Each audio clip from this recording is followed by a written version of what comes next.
আচ্ছা স্টুডেন্টস, আজকে দেখে নাও আমি তোমাদেরকে ক্লাস 11-এর ফার্স্ট সেমিস্টারের এই যে মৌলসমূহের শ্রেণীবিন্যাস এবং ধর্মের পর্যাবৃত্তি অর্থাৎ classification of elements and periodicity in properties থেকে বেশ কয়েকটা ইম্পর্টেন্ট এমসিকিউ তোমাদের দিয়ে দিচ্ছি। এই ধরনের এমসিকিউগুলো তোমরা পড়বে, এক্স্যাক্টলি এগুলো না এলেও এই টাইপের উপরই তোমাদের কোশ্চেনগুলো কিন্তু অবশ্যই আসবে। আচ্ছা দেখো, ফার্স্ট কোশ্চেনটা দিয়েছি এখানে, ব্যাসার্ধের সঠিক ক্রমটি হলো, দেখো ওখানে চারটে অপশান দেওয়া রয়েছে, আমি তোমাদেরকে অ্যান্সারটা বলে দিচ্ছি। এখানে ফার্স্ট এখানে যে অপশানগুলো রয়েছে তার মধ্যে অ্যান্সারটা হবে বি, এই fluoride less than oxide less than nitride. আচ্ছা, সেকেন্ড কোশ্চেনটা দিয়েছে, নিচের কোন সেটটি প্রথম আয়নন বিভবের সঠিক ক্রমকে নির্দেশ করে। তা দেখো এখানে অনেকগুলো ক্রম দেওয়া হয়েছে, এখানে তোমাদের আনসারটা হবে বি এরটা, beryllium greater than magnesium greater than calcium. ঠিক আছে, এই ধরনের কোশ্চেনগুলো ভালো করে পড়তে হবে। আচ্ছা, এরপর দেখো 3 নম্বর কোশ্চেনটা দিয়েছি, হ্যালোজেন মৌলগুলোর ইলেকট্রন আসক্তির ক্রম। হ্যালোজেন মৌলগুলোর ইলেকট্রন আসক্তির ক্রম তোমরা জানো, ইলেকট্রন আসক্তি যেহেতু দেওয়া আছে অবশ্যই ক্লোরিনটা প্রথমে হবে, তাহলে বাকিগুলো দেখার কোনো প্রয়োজন নেই, তাহলে এখানে অ্যান্সারটা সি হবে। আচ্ছা, এর পরের কোশ্চেন দিয়েছি যে সর্বোচ্চ আয়নীভবন বিভব বিশিষ্ট মৌল কোনটি হবে।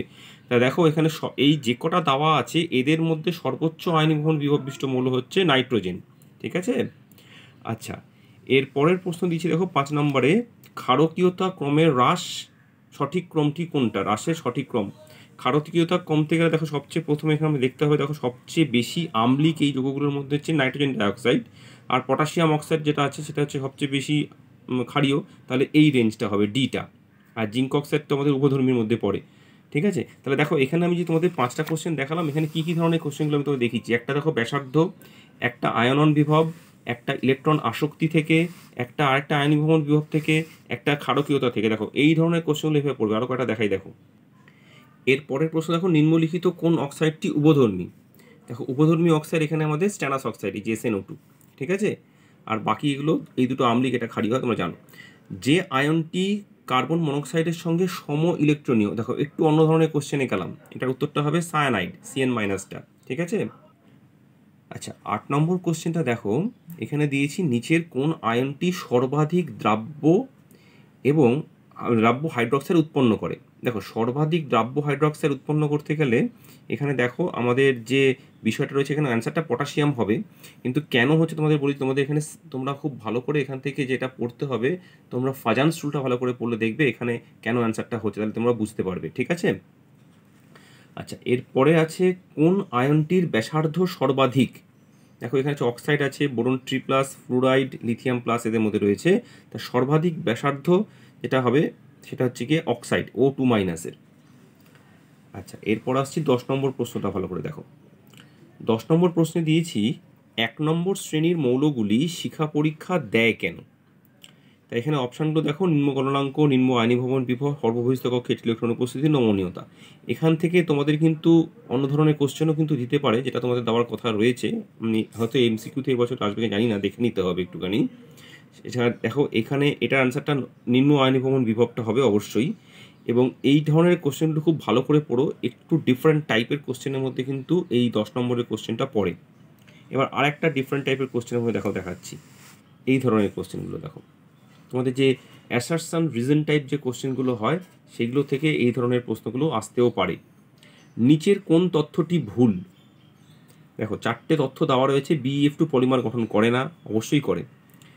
ডাইনাইট্রোজেন সাধারণত রাসায়নিক বিক্রিয়া নিষ্ক্রিয়, হ্যাঁ এটা একটু নিষ্ক্রিয় তো বটে, এটাও ঠিক আছে। PbCl4 স্থায়ী, PbCl2 অস্থায়ী, এটাই ভুল। PbCl4 অস্থায়ী, PbCl2 স্থায়ী, আর এটাই ভুল। যাক, তারপর আমি দেখে নিচ্ছি নেক্সট কোশ্চেনটা, সেটা হচ্ছে B2H6 যৌগে 4টি হাইড্রোজেন ও মিথাইল গ্রুপ দ্বারা প্রতিস্থাপিত হয়, এটা অবশ্যই ঠিক আছে। তা এখানে কিছু কোশ্চেন তোমরা অনেক সময় S ব্লক P ব্লক থেকেও পেয়ে যাবে, সেখানে অনেক সময় কমন পাবে, তোমরা একটু মিলিয়ে নিও, যেহেতু চ্যাপ্টারটার সঙ্গে S ব্লক P ব্লকের কিছুটা মিল পাবে। S block P block D block এই ব্লক এলিমেন্টসের যে চ্যাপ্টারটা রয়েছে।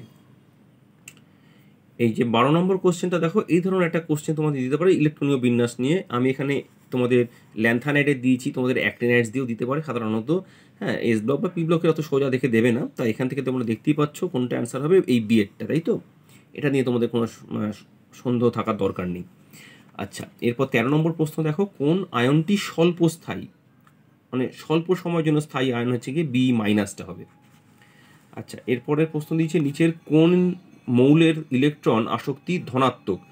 ইলেকট্রন আসক্তি ধনাত্মক যে মৌলটা এখানে তোমাদের দেওয়া আছে এটা হচ্ছে নিয়নটা হবে, কারণ বাকি এদের সবাই কিন্তু ঋণাত্মক হয়, ধনাত্মক নিয়নেরই হবে। আচ্ছা, 15 নম্বর প্রশ্ন, সবচেয়ে সক্রিয় ধাতু কোনটি? তা এখানে সবচেয়ে সক্রিয় ধাতুর মধ্যে দেখো যে আমাদের গ্রুপ 1-এর সোডিয়াম থেকে শুরু করে একদম লাস্টে সিজিয়াম থাকে, তাই সিজিয়ামটা সক্রিয়, আয়রন বা মার্কারি সেই তুলনায় সক্রিয় নয়।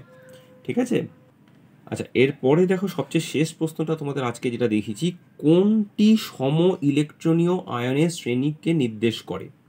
দেখো সম ইলেকট্রনীয় আয়ন তোমরা এখানে দেখবে, দেখো সোডিয়ামে আমি একটা প্রথমটা বলছি, দেখো এখানে তুমি দেখলে বুঝতে পারবে এগুলো সম ইলেকট্রনীয় আয়ন নয়। দেখো এই যে সি যেটা আছে, দেখো পটাশিয়ামের ক্ষেত্রে দেখো একটা ইলেকট্রন বেরিয়ে গিয়ে এটা হয়েছে 18টা, ক্যালসিয়ামে 2টো বেরিয়ে গিয়ে হয়েছে 18টা, স্ক্যান্ডিয়ামে 3টে বেরিয়ে 21 থেকে হয়েছে 18টা, ক্লোরিনের একটা বেড়ে 17 থেকে 18টা। তুমি এখানে দেখো সোডিয়ামের 10টা, ক্যালসিয়ামের এখানে 2টো বেরিয়ে গিয়ে হয়তো 18টা, মিলছে না, মিলবে না, তুমি কোনোটা ক্ষেত্রে মিল পাবে না, একমাত্র সি এরটাই অ্যান্সার ঠিক আছে। তাহলে এই ধরনের প্রশ্ন একটা আসতে পারে সম ইলেকট্রনীয় আয়ন থেকে। তাহলে স্টুডেন্টস, আজকে তোমাদের সেমিস্টার 1-এর জন্য এই চ্যাপ্টারটা সমস্ত ইম্পর্টেন্ট কোশ্চেনগুলো একটু আলোচনা করে দিলাম, তোমরা ভালো করে পড়ো, আশা করছি তোমরা এখান থেকে এই ধরনের কোশ্চেন কমন পাবে।